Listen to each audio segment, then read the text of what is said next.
Erev Tov, bonsoir à tout le monde dans la reprise de Shiur, saison hivernale, automnale pour l'instant, automnale.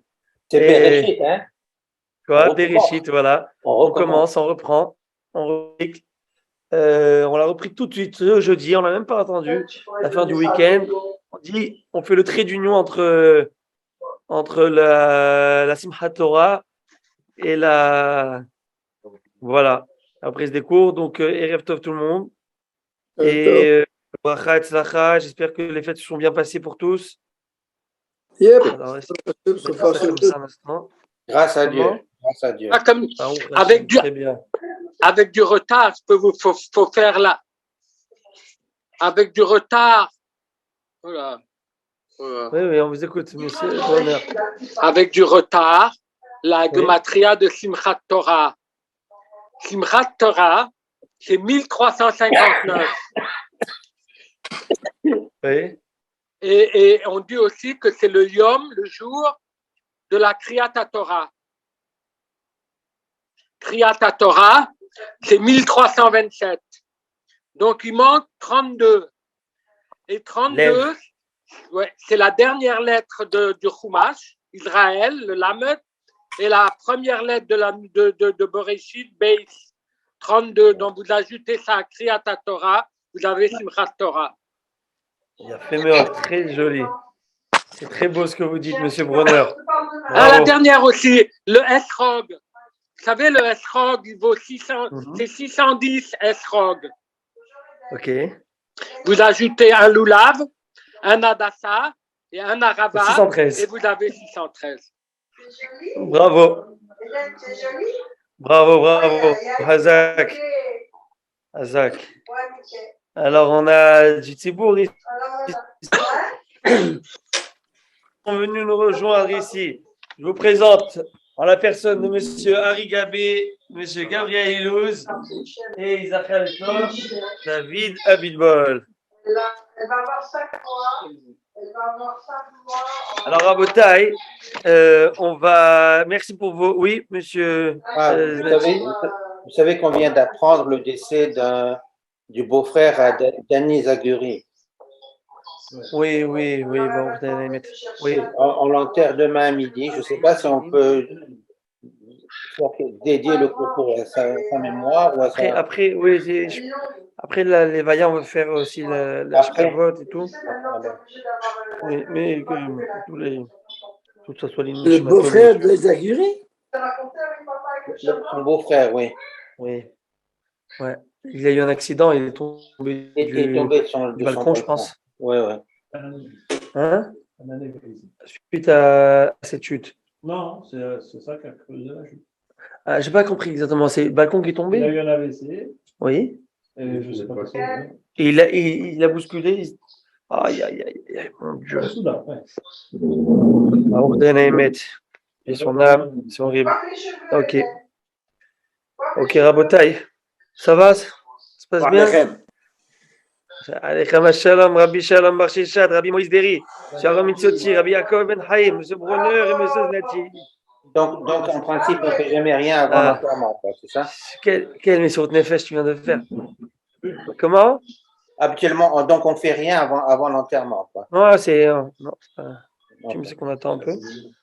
Moi, j'ai cru que ça allait être là avec le Tchadjik. Ouais. Tu fais quoi d'Adora? Je viens t'aider après. Tu as vu? C'est le Itzera, comment il est fort. Oh, ce soir, on est mignon avec le Zoom. Ok, Rabotai. Excusez-moi. Henri Bronner, on entend ta femme derrière. Ah, c'est vrai? Ben oui. Ok, c'est bon, j'enlève. Ça va, ok, Rabotai. Ok, ça c'est les moments cultes du Zoom, ça. C'est la beauté du Zoom. Bon, messieurs, on va dire quelques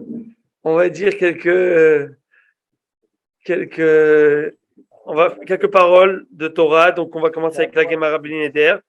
Peut-être un petit mot avant. Après, on va prendre la Gemara. Alors, très bien. On a dit Shabbat dernier Shabbat dernier, si je ne m'abuse, nous avons parlé. J'ai le darbage. On a dit Shabbat en rapport avec la Souka. Bon, on est sorti de la Souka Baruch Hashem. Et peut-être la question qu'on a demandé, pourquoi faire. Parlez un peu plus fort, Rabbi.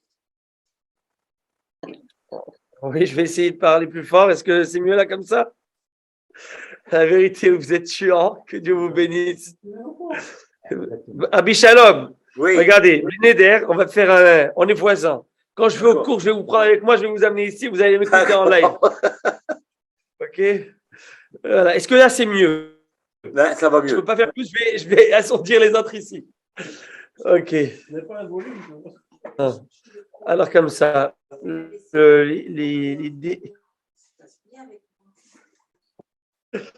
Ok, Mihila, je m'excuse, j'ai vraiment un petit fou rire. Alors, comme ça, on a parlé de cette souka et nous avions dit, et la question qu'on a demandé samedi, à midi après-midi, ils tenaient sur leurs pieds. Alors, après Simchat Torah, je parle, après Simchat Torah ou Baruch Hashem, c'était très bien arrosé. Et donc, on a demandé pourquoi faire Simchat Torah à ce moment-là, au moment-là après la fête de Sukkot, alors que logiquement, on aurait dû faire Simchat Torah à quel moment? Eh bien, Shavuot. Shavuot, c'est le jour du don de la Torah. Donc, la suite logique, c'est quoi de faire Simchat Torah à Shavuot? On n'a pas lu. Tu vois? Mais c'est logique, comment tu fais la Simchat, tu parles de la Torah. Simchat Torah, la joie, te réjouir avec la Torah, te réjouir avec la Torah. C'est Shavuot, c'est le plus logique. Donc ça, c'était la shéla que nous avons posée samedi à midi. Baruch haba Rabbi Marco. Et donc, comme ça. Alors, on a donné une première réponse. Réponse basique, sympathique, cute. Et après, il y a d'autres, on peut aller autre part dans notre besoin, on va voir. Première réponse qui est dite, c'est que cette fameuse parabole, où ce roi qui cherchait un mari pour sa fille, princesse, et il trouve pas la chaussure à son pied, donc il cherche partout un hatan pour sa fille. Dans la marre, il dit à Kadosh, bon, écoute-moi. Premier qui rentre dans la ville, moi, c'est le mazal de ma fille. Moi, c'est et Hachem, il lui envoie, et un garçon qui arrive, bien, beau gosse, gentil, et il passe, tout de suite les gardes l'attrapent, tout, les trompettes partout, il ne sait pas ce qui se passe, il sait qu'il a gagné le jackpot, il arrive, et on lui dit, eh ben oui, mon gars, tu es le futur et heureux hatan du roi, donc bref, le genre du roi. Oh, incroyable. Il se marie avec elle, pas le choix, de toute façon, on va dire, il se marie, ça sonne et simcha, la joie de partout, incroyable, exceptionnel. Et c'est là que 6 mois plus tard, le Hatan vient voir Baruch Haba Monsieur Rayon de Toronto. Hatan vient. Merci bien. Vous avez passé de belles fêtes? Baruch Hashem, Baruch Hashem. Baruch Hashem. Alors, ce qui se passe, c'est que le Hatan il va voir le père, il dit, Votre Altesse, je voudrais vous demander quelque chose. Il dit oui. Il dit, voilà, quelque chose de spécial, vous allez me paraître bizarre, mais il dit, je voudrais me marier. Il dit, Mzrob, mais tu te dis marier avec ma fille, qu'est-ce que tu veux? Tu n'as pas honte? Il dit, non, je suis marié avec votre fille, mais je vais vous dire la vérité. Quand je m'ai marié avec elle, je l'ai fait sans aucune conviction, sans envie, parce que je me suis dit, si on prend le premier venu, certainement c'est ou elle est bonne, ou aveugle, ou elle a un défaut, ou elle est sourde, ou elle est moche, ou elle a des très mauvais traits de caractère, ou je ne sais moi. Personne ne veut la prendre, donc ils ont pris quelqu'un, ils l'ont mis, ils l'ont dit, allez, bouge trop, vas-y, tu t'occupes d'elle. Et quand je me suis marié avec elle, et jour après jour, je vois et je découvre, j'ai dit, c'est incroyable, je suis une bombe cette femme, elle est exceptionnelle, à tous les niveaux.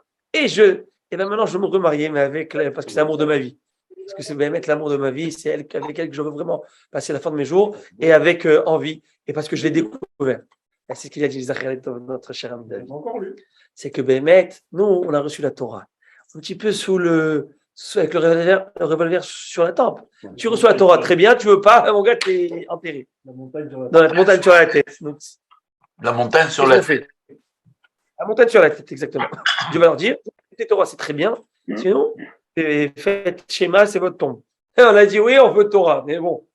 Mais après qu'on a étudié toute la Torah, on arrive à la fin de la Torah. On dit à Kadosh Baruch Hu, moi cette Torah, je la veux vraiment. C'est ça qu'on fait maintenant le remariage, on fait Simchat Torah. On se remarie avec la Torah. Ça, c'est la première réponse qui est très jolie, cute, sympathique. Mais si on veut pousser un peu entre nous, on aurait pu dire que, ok, c'est vrai tout ça, c'est vrai. Mais pourquoi faire que Bereshit tombe à ce moment-là? On aurait pu terminer et faire que quoi? Que Bereshit termine à Shavuot. Et on fait tout ça, et tout ce que je viens de dire, c'est aussi vrai. Pourquoi faire tomber, coïncider Bereshit après avec Simchat Torah Shmini Atzeret à la fin de Sukkot? Vous voyez ma question ou pas? Surtout que la manière de faire les parachiotes, c'est que des chachamim, ça. Et il y avait, la Gemara raconte qu'il y avait un endroit en Eretz Israël qui terminait toute la Torah en 3 ans. On l'a fait en un an, etc. Mais donc, on aurait pu, c'est quelque chose qui est modulable, qui aurait pu être changé différemment.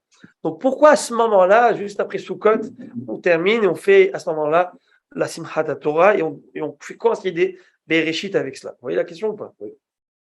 Peut-être, avec l'aide d'Akadosh Baruch Hu, on pourrait dire, est-ce que vous êtes prêts, messieurs? $1 milliard sur la table, je vous le donne. Comme ça. Nous avons étudié ensemble à l'époque, et nous allons le voir cette semaine dans la paracha, la faute d'Adam Arishon, la faute de la Genèse, la faute originelle, la première faute, où Adam Arishon va fauter après qu'Akadosh Baruch Hu lui dit, ne mange pas de ce fruit. Et de quel fruit parle-t-on? On parle de quel fruit? Marloquette entre Rabbi Yehuda, Rabbi Meir, Rabbi Nechemia, à savoir, selon un avis, c'était du blé. Le esrog. Le Du esrog. blé. Un instant, après on va voir. Ça, c'est le Midrash, je reste à la Gemara. La Gemara nous dit c'était du blé. Et quoi, vous allez me dire, un arbre? Et oui, on avait étudié qu'avant qu'il y ait la faute, le blé, c'était un arbre. Et c'est pas des petits grains là que ça sortait. En Chachamim, je ne veux pas rentrer, vous allez me dire prendre pour un fou, mais c'était la brioche tout seul qui tombait déjà de l'arbre. Tout était déjà prêt. Et c'est ce qu'écrit la Gemara, que la Tidabo, lorsque Mashiach viendra, on va être métaken la faute d'Adam Rishon, on aura ça. Atida et Eret Israël, Oti, la terre d'Israël, au futur, va faire sortir Glouskaot, des choses déjà prêtes. Et qu'est-ce qui se passe? Et vous allez me dire, qu'est-ce qu'ils vont faire les pâtissiers boulangers? Bon, ça soit utilisateur. Alors écoute ça. Pizza. Hein? Aïe, aïe, aïe. Qu'est-ce qu'ils vont faire?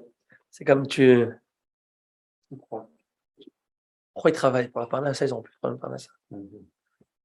Tu connais l'histoire? C'est comme l'histoire de celui-là il y avait deux villes extraordinaires qui marchaient qui prospéraient, c'était incroyable. Ils ont dit, vous savez quoi, on va faire quelque chose. On va faire un grand pont entre les deux villes. Pour ça, si déjà avec ces puissances qu'on a, chacun seul, il fait tellement, alors ensemble, avec la communication qu'on va avoir et tout ça, ça va exploser, ça va être exceptionnel. Ils ont fait ça, maintenant il y avait un trou dans le pont. Toutes les voitures qui venaient, qui cassent ça, Ils ont réfléchi, qu'est-ce qu'on fait? Ils ont dit, je sais, on va mettre, chaque fois ils envoient des hélicoptères pour aller chercher les blessés, et vous savez ce qu'on va faire? Mais on va construire un hôpital en bas du pont. C'est assez à quoi que ce soit. On a dit, Ahmar, et boucher le trou, arrange le trou.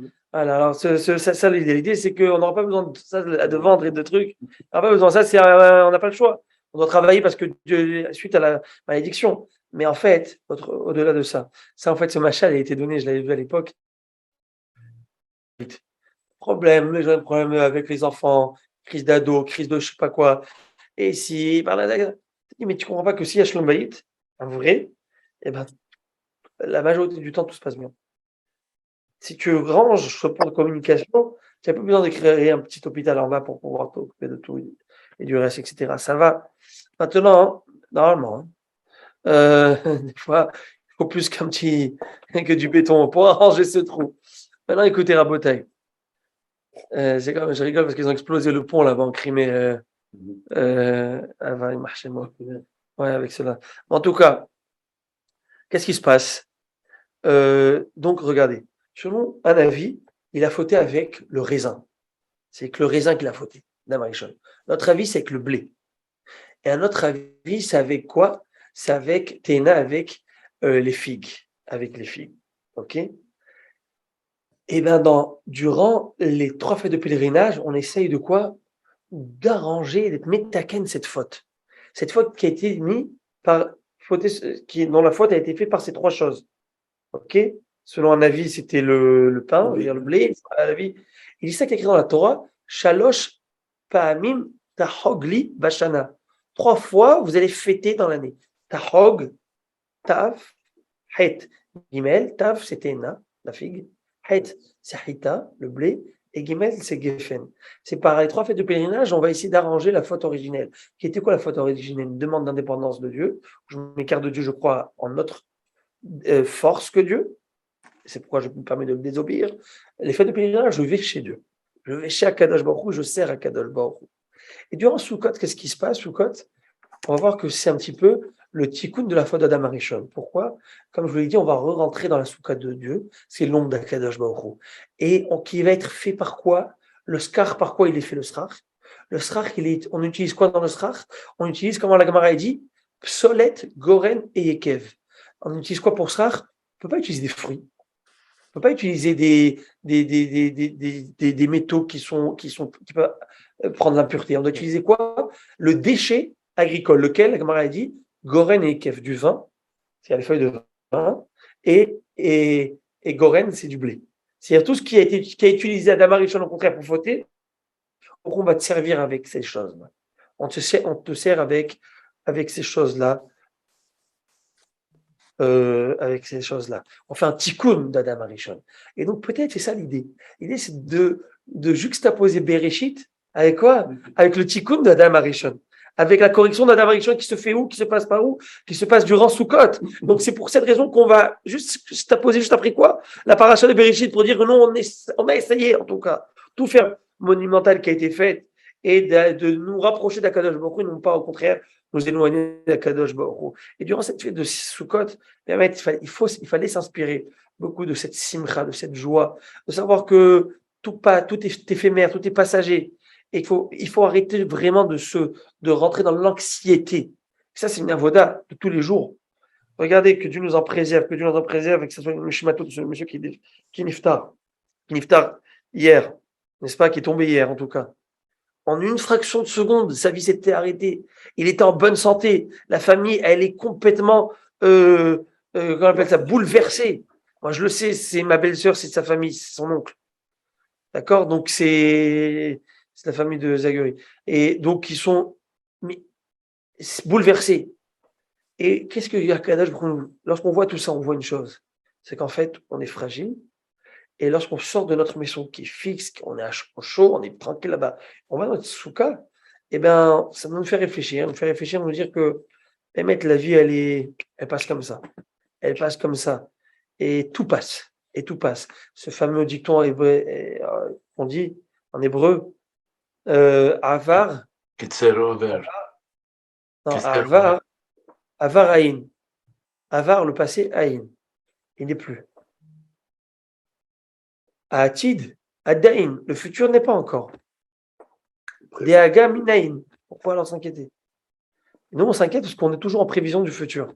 Prévision du futur. Aujourd'hui, voilà, j'ai parlé à quelqu'un, je ne donnerai pas de nom, par dignité, mais il me dit que il m'a proposé pour faire une grosse donation quelque part, une dizaine de mille dollars. Et je lui dis, d'où, quoi, qu'est-ce? Il me dit, voilà, une personne qui a fait beaucoup d'argent toute sa vie, il iftar comme ça, sans laisser d'enfants, il ne s'est même pas marié, rien.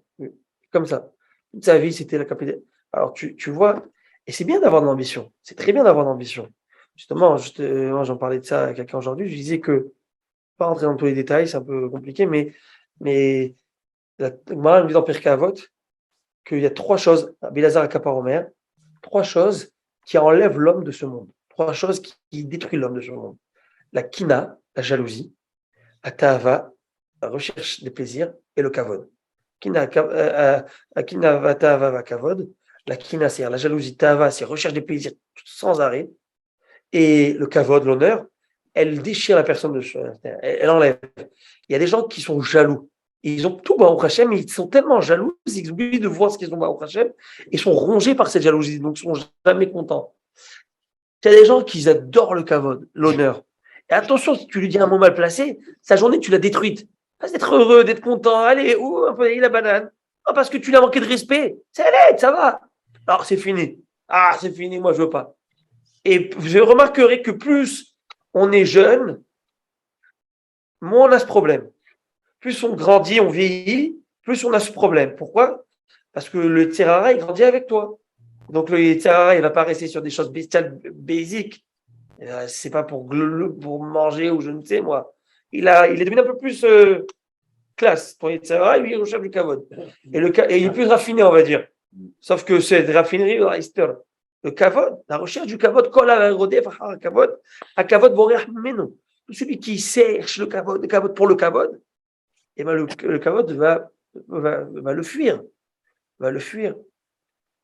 Par contre, moi, c'est ma mitzvah, moi, en tant que Ben Israël, de rechercher ton kavod. Tu vois ce que je veux dire? Moi, c'est ma mitzvah de t'honorer. Je dois t'honorer. Et comme disait le Rav Salanter, la matérialité de l'autre, c'est ma spiritualité à moi. Est-ce que tout va bien? Est-ce que tu as besoin de quelque chose? Est-ce que si, ça? Ah, c'est pas bon, tu parles de physique, de matériel, de tout ce qui est. Oui, son matériel, c'est le plus beau, c'est le plus grand spirituel. Ça s'appelle les Vaftaler Kamocha. Tu aurais voulu avoir tout ça? Alors, il s'est occupé de ton ami pour qu'il ait. Et ça, il faut penser à ça. Maintenant, pourquoi je parle de Kinatava et Kavod? Parce que oui, je dis, il faut avoir de l'ambition dans la vie. Parce que l'ambition, c'est la base de tout. L'ambition, la Kharamim disent que s'il n'y avait pas de jalousie dans le monde, s'il n'y avait pas la recherche de plaisir dans le monde, et s'il n'y avait pas la recherche du Kavod, on n'aurait rien fait dans notre vie. On aurait quoi? On n'aurait rien fait. Tout le monde aurait été amorphe, sans aucune envie d'avancer dans sa vie. L'autre, il a, et alors, ça ne m'intéresse pas.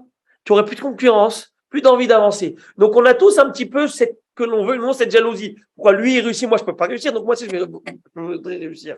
On a tous cette recherche de plaisir. S'il n'y avait pas de plaisir, je n'aurais pas mangé.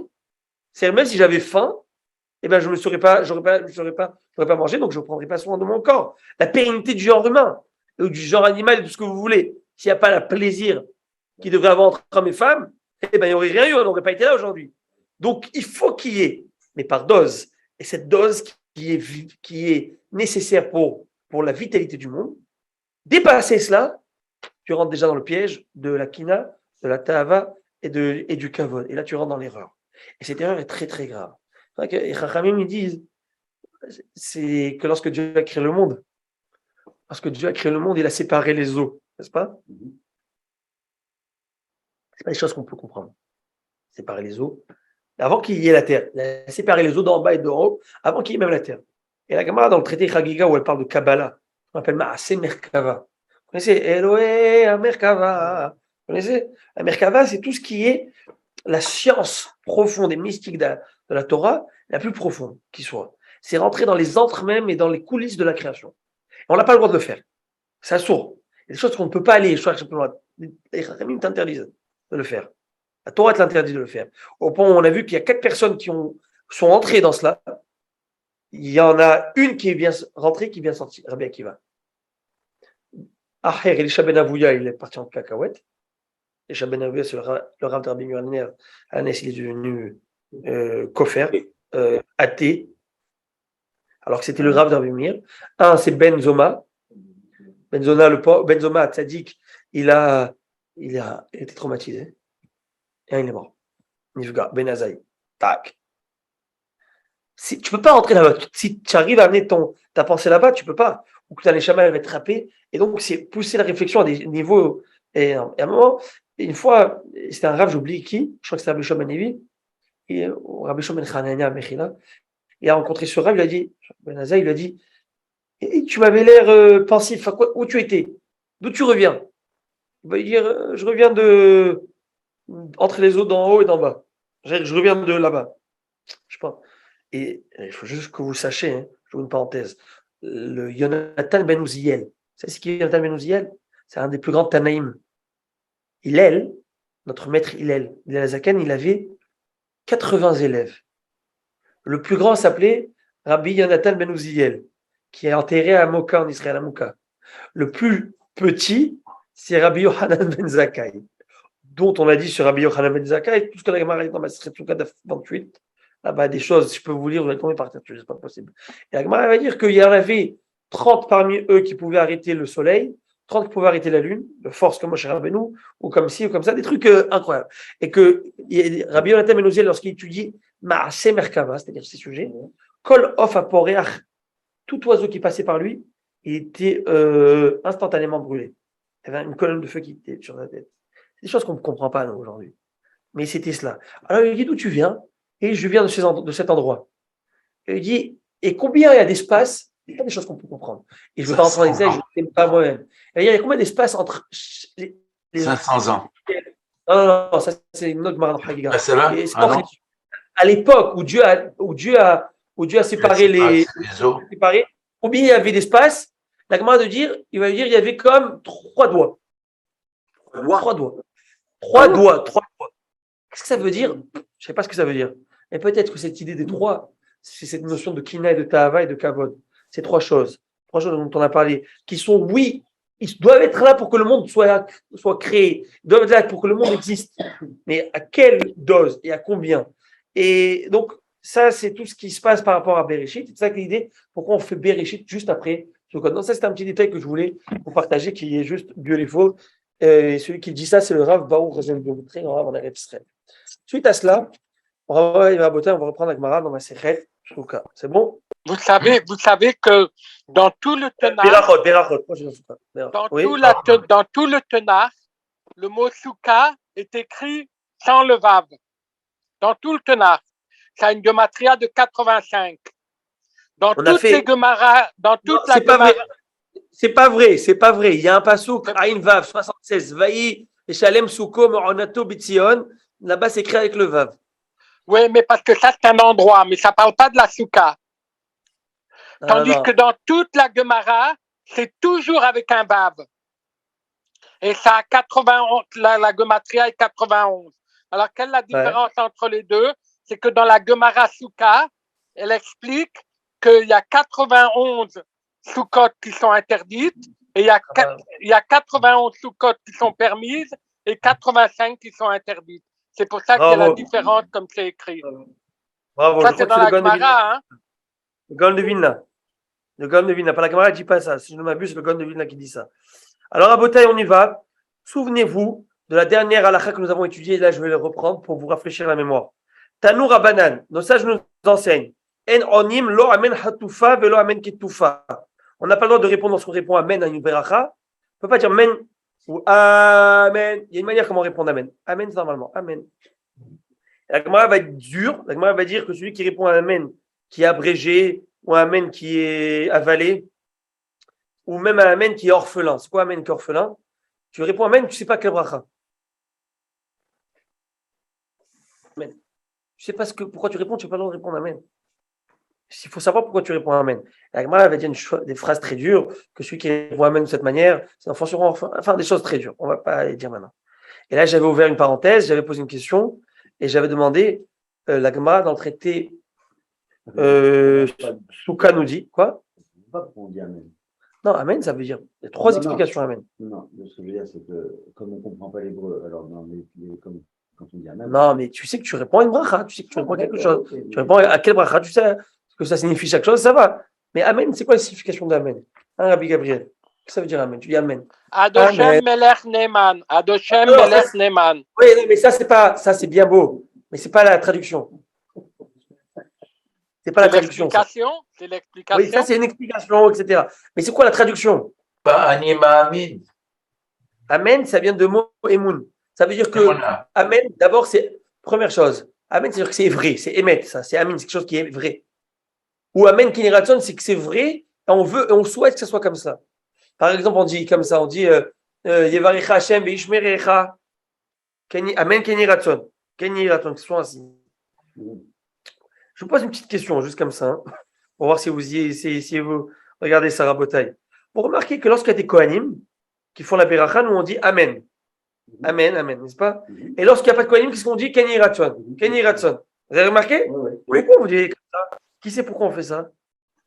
Ça vous a jamais intrigué? Oui. Ça t'a intrigué, Harry? On voit que tu dors pas les nuits de ça. Hein? Non. J'ai jamais entendu ça, mais c'est très sympa. J'avais pas réalisé. J'avais pas réalisé, moi. Alors, Bémet, tu n'as pas une réponse à cela? Attends, je cherche, mais non. Ok, on va voir. Alors, Rabotaï, c'est qui notre JJZ? Est-ce qu'on a un nom? C'est mon neveu, Jean-Jacques. Ah, c'est Jean-Jacques Znati? Oui. Oui, c'est ça. Baruch haba Beshem Hashem. Tu m'entends? Baruch haba. Quel plaisir de vous entendre. Ah, c'est gentil, merci. Azak. Vous habitez sur Ehud? Oui, c'est moi. Ah, Sacha, c'est votre fils. Oui. Oui, exactement. Il est Exactement. derrière moi pendant Kippour et Rosh Hashanah. Ouais.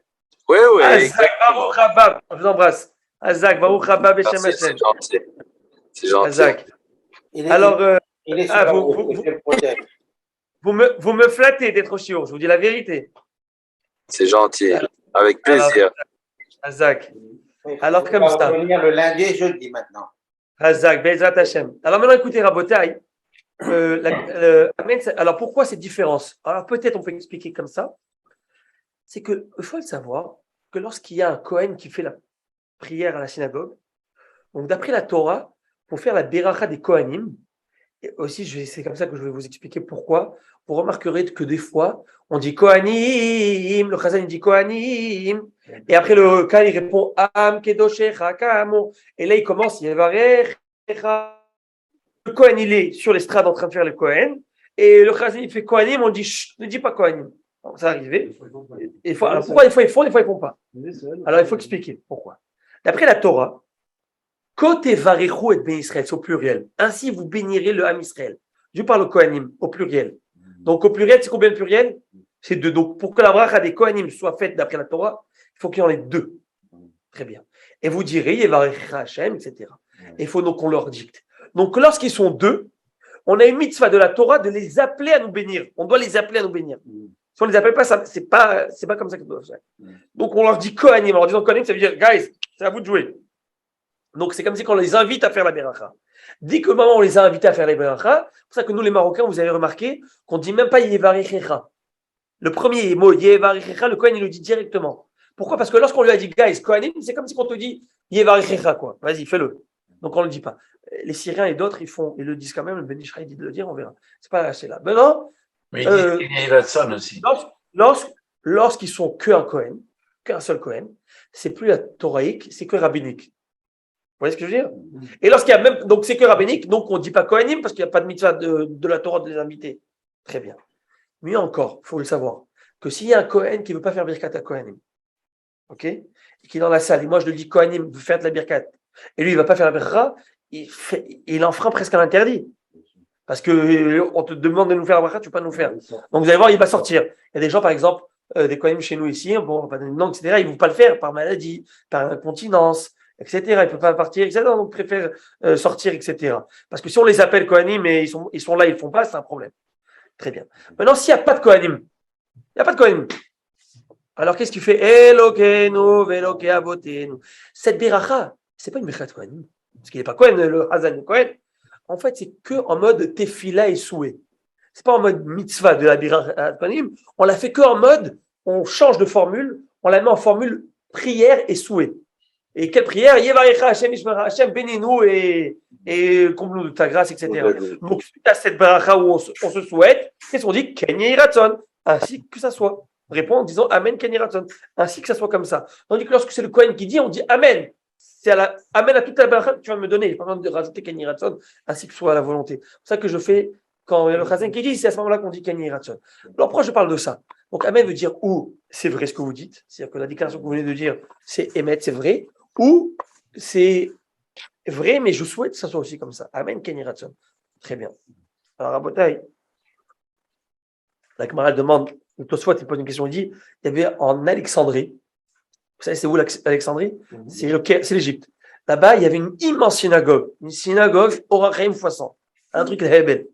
Et là-bas, c'est marrant parce que la camarade dit que les orfèvres, ils étaient avec les orfèvres. Les gars qui travaillent dans le charbon, les gars, les forgerons. C'est-à-dire, si tu as besoin d'un corps de métier ou un métier où tu cherches du boulot, tu vas là-bas, tu as la.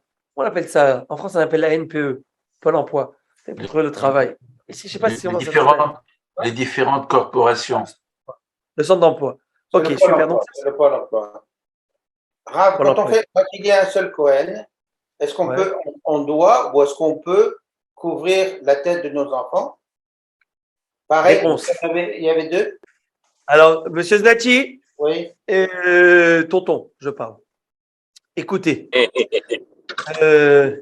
Écoutez cela. Mettez votre ceinture Vous êtes prêts? Ouais, ouais. Mettre le talit sur la tête des enfants, c'est pour se faire plaisir. Ouais. D'accord? Parce que c'est un moment convivial, un moment de beracha. Et donc, de cette manière, on est en train de dire à notre fils que tu sois sous notre bénédiction. Mais on reçoit de qui la bénédiction? De Dieu via le Kohen. C'est comme ça que ça marche.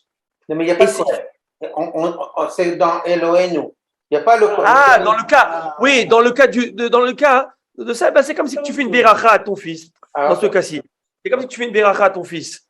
Tout à fait. C'est comme si tu fais une beracha, mais ça n'a de le faire. L'idée de le faire aussi, le talit, pourquoi on met le talit sur la tête, une des raisons pourquoi on le fait aussi à nos enfants, et surtout que ça a commencé lorsqu'ils étaient bas âge, après on a continué quand ils ont grandi, et c'est devenu aujourd'hui tout un truc, mais c'était surtout pour leur cacher les yeux. Ouais. Pour pas qu'ils voient les mains du Kohanim faire ça, parce qu'on dit qu'il y a la shrina dessus, c'est pas bon pour les yeux. Et c'est pas respectueux pour la shrina, c'est pas bon pour les yeux, surtout à l'époque au Beth Amikdash. Au Beth Amikdash, le Kohen n'avait pas de talit. Le Kohen n'avait pas de talit sur les mains, c'était comme ça directement, et il y avait la shrina dessus, on pouvait se laisser les yeux, ça veut dire, c'était pas. Ouais, c'est ça qui se cache avec le talit. Et nous, on se cache, haute protection encore plus. Voilà. Mais il faut faire attention lorsqu'on fait les Birkat Kohanim. Des fois, c'est devenu des tentes familiales avec 400 000 personnes là-bas. Ça discute, ça rigole, ça mange des bonbons. Moi, j'ai écouté des blagues. Et il faut être du côté du Kohen. Tu peux pas donner le dos au Kohen. Donc ça, c'est important. Tu donnes pas, parce que tu reçois la bracha du Kohen, tu peux pas lui donner le dos. Tu dois être en face. Donc lorsqu'on est même une belle famille Blainara, on se met tous de ce sens vers le Kohen, d'accord? Et la beracha, c'est le Kohen qui le donne. Non, regarde pas. Les chaussettes, si tu veux. Maintenant, qu'est-ce qui se passe? Hein? Ouais. Alors maintenant, qu'est-ce qui se passe? Alors pourquoi je parlais de ça? Je dis qu'il y avait une synagogue en Alexandrie, et gigantesque. Elle était tellement grande, et il n'y avait pas le micro comme dans d'autres endroits. Alors qu'est-ce qu'ils faisaient? Et quand il faisait la beracha, et on arrivait à un Baruch Hu Baruch Shemo, plutôt Amen, il levait un drapeau. Par exemple, drapeau rouge, c'est le moment de la beracha, dit Amen. Pour que les gens au bout de la synagogue, là-bas, je ne sais pas combien de milliers de personnes il y a dans cette synagogue, ils puissent voir, comme ils n'écoutaient pas le Hazan, ils puissent voir que c'est le moment de dire Amen. Très bonne question, Harry. Tu vois, tu devrais être Tosfot. Harry pose une question, dit je ne comprends pas. On a dit qu'il faut dire Amen, il faut écouter la beracha, il faut ça. Donc, comment ça se fait? C'est pour ça que j'ai amené cette question. Tosfot pose ta question. Zacharie. Tosfot de l'époque médiévale, 1300. Et qu'est-ce qu'il répond? Il dit, laquelle raison tu n'as pas le droit de répondre Amen? C'est quand tu ne sais même pas à quoi tu réponds Amen. Mais quand tu sais à quoi tu réponds, tu connais l'ordre de ta prière, donc tu sais que tu es en train de répondre à cette question, à cette beracha. Maintenant, tu sais que c'est la prochaine, parce que tu as suivi l'ordre. Et si tu vas dans une salle, tu que les gens disent Amen, tu sais même pas de quoi ils répondent Amen, tu n'as aucune idée. Toi, tu réponds Amen, ça ne marche pas. Tu comprends? Voilà. Mais si tu écoutes et si tu vois, tu réponds. Non, mais toi, tu n'arrives jamais en retard. Hein? Voilà, c'est ça qu'il y en a qui prennent les places. Il y en a qui prennent les places derrière, ça va, puis ils rentrent discrètement. Je les connais, ceux-là. Moi, j'ai des rétroviseurs, je les vois. Je les vois. Hein? Le seul qui ne veut pas venir en retard, c'est M. Snatier. Il est devant le Hazaniak. Maintenant, on avance. La Gemara raconte comme ça. La Gemara raconte comme ça. Est-ce que vous êtes Rav Veshmuel? Souvenez-vous de quoi on parlait? Nous, tout ce chapitre, le chapitre il parle de la fameuse Zimoun. La fameuse Zimoun. C'est quoi la fameuse Zimoun? C'est avant le Birkat Amazon, on doit faire le Zimoun. On s'invite mutuellement à bénir Dieu par l'action de grâce, par la beracha. On a parlé de ça à des heures de cours. Ok, on ne va pas y répéter. Maintenant, écoutez cette histoire. Écoutez cette histoire. Je vous raconte l'histoire. La Gemara nous dit comme ça. Rav et Shmuel, avou Yadvi Bisudata. Rav et Shmuel, donc deux grands rabbins, deux grands talmudistes. Il n'y a pas une page dans la Gemara, on ne trouve pas Rav ou Shmuel. Et ils étaient assis en train de manger un repas. Super, ils cassaient la croûte ensemble, super. Ata Rav Shimi Bachia, un grand Rav qui est venu auprès d'eux, il va leur dire Ava Kamisharev Achil. Il s'est dépêché pour manger avec eux et pour faire un Birkat Amazon avec eux. Pourquoi? Combien il faut pour faire Zimoun Rabotai? 3. Donc Rav et Shmuel, ils ont mangé ensemble, ils avaient terminé. Et lui, il a dit attendez, hop, il a mangé vite pour faire avec eux le Zimoun et le Birkat Amazon, ok? Pour les rattraper. Qu'est-ce qui se passe? Amar les Rav, Mada'atach l'Itztaroufé Ba'adan, Anachin Nalan. Rav lui dit mais à quoi ça sert? Tu fais vite pour faire la Birkat Amazon avec nous? Mais tu n'as pas mangé avec nous. Nous, on a déjà fini notre repas. Pour pouvoir faire le Zimoun et s'inviter mutuellement et que tu puisses participer à mon Zimoun, il faut que tu fasses le repas avec nous. Donc, c'est un cas concret. au boulot, tu es avec au travail, tu es une sortie, etc. Ok? Vous mangez votre sandwich, vous venez terminer le sandwich, vous discutez, vous êtes là, etc. Moi, je vais dire, attendez les gars, ah, mais je mange vite mon sandwich, je fais avec vous le zimoun et le birkat. Attendez-moi, je vais faire le zimoun avec vous. Parce qu'à deux, vous ne pouvez pas faire le zimoun, moi je viens. Ouais. Et Rav, il vient, il lui dit, mais non, tu n'as pas mangé avec nous. C'est quoi un zimoun? C'est qu'on a mangé ensemble, et ensemble, on va bénir Dieu. Mais tu n'as pas mangé avec moi. Shmuel, son ami, il dit, c'est pas vrai. Tu as tort, Rav. Ton respect, tu as tort. Pourquoi? On n'a pas terminé le repas, vraiment. Et il dit, je m'explique c'est quoi. Oui, on a terminé de manger. Mais dans la tête, on n'a pas vraiment terminé. Et je m'explique, nous dit Shmuel. Si maintenant, Iloum a été Léou, Gozlaya, Ardalia, des Gozlaya et Abba. Si on t'amenait, si on m'apportait à moi des champignons, ça va des bonnes truffes. Des bonnes truffes. Et à toi, Abba, il s'appelait Rav. Rav, son nom c'était Abba. Ou il y en a qui disent que Abba c'était son nom nickname, qu'on appelle ça, surnom. S'il est Baba, tu vois. Abba, voilà, surnom. Et il dit, si toi on t'amenait maintenant de bons petits coquelets, de bons petits pigeons, tu aimes là, je sais que tu kiffes ces petits pigeons. Tu n'aurais pas ta place un peu pour manger ces petits pigeons? Et Milo Hinal, on n'aurait pas mangé, parce qu'on a mangé. Sauf tu sais pourquoi on a envie de manger, parce qu'il n'y a plus de quoi manger. Et j'ai pas terminé mon repas dans le sens où je suis encore dans ma thématique de la nourriture là. C'est pas que je me suis arrêté, je dis je veux plus rien manger. Moi, si tu me donnes un bon dessert ou une bonne chose encore à manger, à mettre sous la dent, je continuerai à manger. Donc, je ne me suis pas complètement déconnecté de mon repas. Je suis encore dans l'ambiance de mon repas. Et donc, si ce Rav veut terminer, manger son pain maintenant et faire avec nous le zimoun, on peut dire qu'il s'est associé à mon repas. On est encore à table, on est encore dans notre, tu vois, dans la séance du repas. Et donc, il pourrait s'associer à notre zimoun. Et donc, c'est comme ça qu'il pense ce Rav. Ok, on avance, que la Gemara va nous dire. Tamidé des Rav, Avu Yadvi Bisudata. Les disciples de Rav, ils étaient assis dans un banquet, dans une tiarouda, les disciples de Rav. Al Ravacha, Ravacha est venu se joindre. Amré, Ata Gavra Rabad Imvarichlan, Amar Misavri tout Degadol Mevarer, Ikar Shebasuda Mevarer, Vilcheta Gadol Mevarer, Afagad Atalemasof. Écoutez ce hidouche intéressant.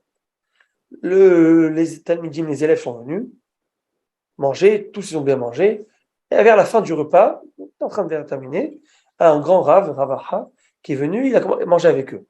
Alors ils lui ont proposé, ils lui ont dit, les Havot, c'est toi qui vas faire le zimoun et le Birkat Amazon. T'invites à faire le zimoun. Vous savez ce que c'est le zimoun? Rabbi Gabriel, c'est quoi? Rabotai Nevarer. Et eux, ils vont lui dire non. Lui, il va dire non, je refuse de faire le zimoun. Vous êtes dans l'essentiel de la Séouda. Moi, je suis venu juste un peu à la fin. Donc, c'est pas à moi de le faire, même si peut-être je suis plus grand en chorma, en âge, en expérience. Mais c'est à vous de le faire, le zimoun. Et la Gemara va dire, non, ils étaient plus que toi. Ils lui ont donné à lui le Bechavod. Et la Gemara va dire, c'est faux. L'alakha n'est pas vrai. L'alakha, c'est que lorsqu'un Rav vient, monsieur Rav, à lui faire, s'il s'associe même à la fin du repas et qu'il a mangé un peu avec vous, c'est à lui que tu dois lui donner le kavod de faire la Bechat Amazon. C'est comme ça que l'alakha, elle va être tranchée Moraï vers Rabotai. Ça, c'est du côté halachique. Maintenant, on y va. Prochaine halakha de la Mishnah. Prochaine halakha de la Mishnah. La Gemara, on va rentrer dans un sujet très intéressant. À la fin du Hamoud, pas ce soir, mais lundi, on va rentrer sur des choses intéressantes. On va voir. Alors, premièrement, on avait vu une série de choses dans la Mishnah à laquelle on peut faire zimoun et des choses qu'on ne peut pas faire zimoun. Je m'explique. Si j'ai mangé du jambon, Hazve Shalom, je mange du cochon, est-ce que je fais la bracha dessus? Avant et après? Botse Abirech Ni'etz Hashem, comme on a étudié à la fin de Yom Tov, on a fait un petit cours ici. Est-ce qu'un qui vole, il vole le hétrog, il veut faire la méthode du hétrog, est-ce que ça marche? Mais non, tu voles et tu bénis Dieu. Tu voles de l'argent et tu vas donner à Tzedaka. Quoi ça me sert le bon Dieu, il te dit? Tu crois que je suis quoi, un guignol ou quoi? Quoi ça me sert ça? Moi je suis pas intéressé, moi je veux le cœur. Moi je veux la passion, ce que tu as dans ton cœur. Je veux pas ce que tu prends, je suis pas intéressé, tu crois que ça me fait quelque chose, moi, d'avoir $1 ou $2 de plus dans la coupe à Tzedaka? Parce que je veux, c'est l'honnêteté. Alors, si quelqu'un va manger du non-kasher, il n'y a pas de beracha à faire à Botaï. La question, elle se pose, si quelqu'un est malade, il doit manger cette chose, pour sa santé, qu'il n'a pas le choix, sinon c'est ça. Donc, il a l'obligation, la de manger. Ça, c'est une question. Faire la beracha ou pas faire la beracha? La halakha, il n'y a pas de tabou. Dans la halakha, il n'y a pas de tabou. Après, on parle de tout, tous les sujets. Justement, dernière chose que j'ai étudiée hier soir, tard. C'est un rapport avec la partie de la semaine en plus. Je vous une parenthèse, rien à voir. On m'a posé une question, la permission on a le droit de faire ce qu'on appelle vous me corrigerez en français, on appelle ça une vasectomie, je pense. Oui. C'est-à-dire vasectomie. Mais on empêchait d'avoir des enfants. Voilà. Mais en fait, il y a une côté, c'est une stérilisation. On stérilise, en fait. Il y a masculine, c'est la vasectomie, et il y a féminine. Alors ça, c'est quoi? C'est ce qu'on appelle, c'est la Ligature les des trompes. Ligature des trompes. Ligature des trompes. Et il y a de manière permanente et il y a de manière réversible. Ok, de manière on peut attacher. Il fallait que je parle avec Dr Abenaïm. Je voulais lui poser un petit peu des questions dessus. J'ai pas encore eu l'occasion. Et dire Shabbat, je vais voir avec lui. Mais c'est un problème. Est-ce qu'un homme, un Ben Israël, a le droit de se stériliser? Non, il n'a pas le droit de se stériliser. Ben, je pense pas. Pourquoi Non. pas? Pourquoi Il a pas? eu des gosses. Hein? Pourquoi pas? Ok, on va pas chercher pourquoi oui, pourquoi non. Et je demande maintenant la halakha, à votre avis. Qu'est-ce que la Torah stipule à ce sujet? Après, on verra pourquoi oui, pourquoi non. Non, il n'a pas le droit. Je dis non. D'accord. Alors, on a beaucoup de personnes qui disent non. Mais non, moi, j'ai fait mes gosses. Ah, j'ai eu 12, 18. Baruch Hashem. Que Dieu vous les garde. Hein? Que Dieu vous les garde. Amen, amen, amen. J'en ai Zat Hashem, amen. Ça va venir. Je vous écoute. Ah, si ma femme m'écoute maintenant. Elle me tape. Vous êtes jeune, vous êtes jeune. Amen, amen. Amen. Mais moi, Baruch Hashem, pourquoi pas? Ça part chez moi là que Dieu la garde jusqu'à 120 ans. Ma Amen. grand-mère, Ouais. après la guerre mondiale, après la Shoah, vous avez rappelé que je vous avais montré l'étoile la toile jaune. Elle a eu 15 enfants. Elle a eu 15 enfants dans la Torah et les mitzvot. Elle les a Ma mis belle-mère a eu 24 enfants. Hein? Ma première belle-mère a eu 24 enfants. 24? Ouais. Et 12 ont survécu. Je suis le dernier d'une famille de 17. 12 ont survécu. Gaïnara. 12 ans quoi? Hein? Pardon? Rabbi Moshe. Ken. Vémet? 12 ont survécu. Je suis Oui. le dernier né d'une famille, d'une mère qui a accouché 17 fois. Ça part chez moi. Alors, vous savez, vous êtes le 17e? Je suis le 17e. Mais il y en a Mais plus. la Les Torah 5 autres, de Tov. Tov. non, les 16 autres n'existent plus. Ah. Wow. Eh ben, déjà, ok. Mais alors, Rabota, écoutez, moi je parle de ça. Le gars, il a eu ses gosses. Est-ce qu'il a le droit de se devenir stérile? Non. La Torah te dit. Non. Koutifra, là, il y a beaucoup de tifra Bekal Hashem. Quelqu'un qui a le, je sais pas comment dire, qui a la verge ou qui a l'organe masculin qui est sectionné. On va voir, est-ce que c'est dans les testicules, est-ce que c'est dans le pénis seulement, etc. Il n'a pas le droit de se marier avec une juive. Quand je dis une juive, c'est bien sûr qu'il doit se marier avec une juive. Mais il ne peut pas se marier avec une qui est à la chaîne. Avec une juive lambda, il ne peut se marier qu'avec, on va voir, des gens qui sont dans la conversion ou d'autres personnes comme ça. Il n'a pas le droit de se marier. Là, il y a aussi comme ça, c'est un pasouk. Là, il y a et il y a plein de halachot. Le Shulchan Aruch, il t'amène. Clairement, on n'a pas le droit de stériliser. Et la question, c'est toi, en tant que docteur, si toi, tu es urologue, ou je ne sais, où tu es justement gynécologue, as-tu le droit de faire ce genre d'opération? Non, masculine, c'est sûr que ça sort de la Torah. Maintenant, féminine. Et ça, ce sont des questions qui sont posées au rabbanim. Voilà, dernièrement, j'ai lu une question, et hier soir, j'ai lu une question du Moshe Feinstein. C'est des questions qu'on doit trancher, et c'est des questions qui sont très compliquées. C'était un père qui parle de sa fille qui avait un problème mental, et je me demande si c'était pas une certaine maladie, une nymphomanie, enfin, une femme qui était Portée vers les recherche hommes. d'un problème psychologique clair, à la recherche de la sexualité, et elle allait être internée, et il tremblait qu'il allait se faire, et elle savait qu'elle allait se faire abuser, mais Tony Forceven. Et donc, tout ce genre de questions, quoi faire? Est-ce qu'on a le droit d'arriver? Est-ce qu'on a le droit de faire des ablations de clitoris et des choses comme ça? Donc, tout ça, ce sont des questions qui sont là, qui sont posées d'après la halakha. Et donc, les trompes, si quelqu'un ne veut plus avoir d'enfant, il faut savoir que même les systèmes de contraception, il y a des contraceptions masculines, des contraceptions féminines. Masculine, ça sort. Préservatif, ça sort. Préservatif, on n'a pas le droit de le mettre. Pour quelle raison? Parce que le sperme ne rentre pas en contact direct avec la femme. Il faut qu'elle rentre en contact direct avec la femme. D'accord? Et même si la femme, elle a un stérilet, c'est pas pareil. Ça serait permis pour une femme être un stérilet. Ça se permet dans des conditions. Si elle a déjà eu des enfants, si le mari a déjà eu ses enfants, etc. C'est des moments où si par rapport, il va avoir un impact psychologique sur une femme qui peut faire elle peut dégénérer complètement si elle a, etc., etc. Donc tout ça, la halakha traite. Moi, je parle de ça maintenant. Vous êtes en train de dire qu'il lui est permis de mettre le stérilet parce qu'elle a eu 15 enfants. Ça veut dire que vous permettrez quand même au mari d'avoir une relation avec cette femme-là sans penser à la positivité. Mais qu'est-ce que vous croyez, la moitié code Saint-Luc, comment ça marche? Du monde entier, comment ça marche? Non, on ne parle pas du monde entier. Le monde entier, c'est différent. On parle non, le monde entier juif. Le monde entier juif.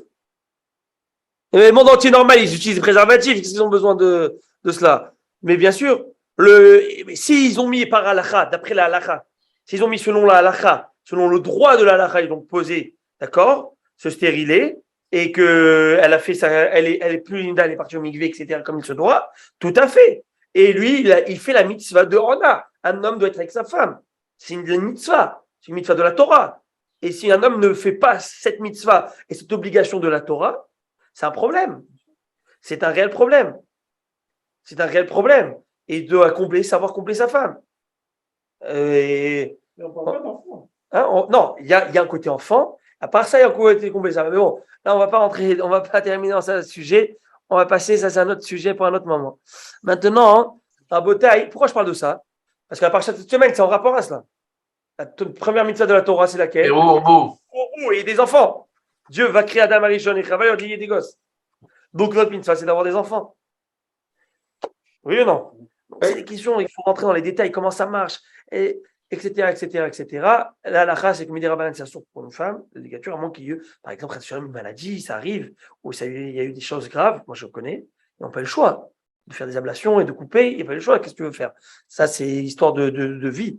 Mais si c'est par plaisir, dans le sens où je veux pas, et je préfère pas mettre stérilet, ou je préfère pas mettre c'est un grand problème, c'est un problème d'halakha. Ok, Rabotai? C'est bon? Ok, on y va? Super.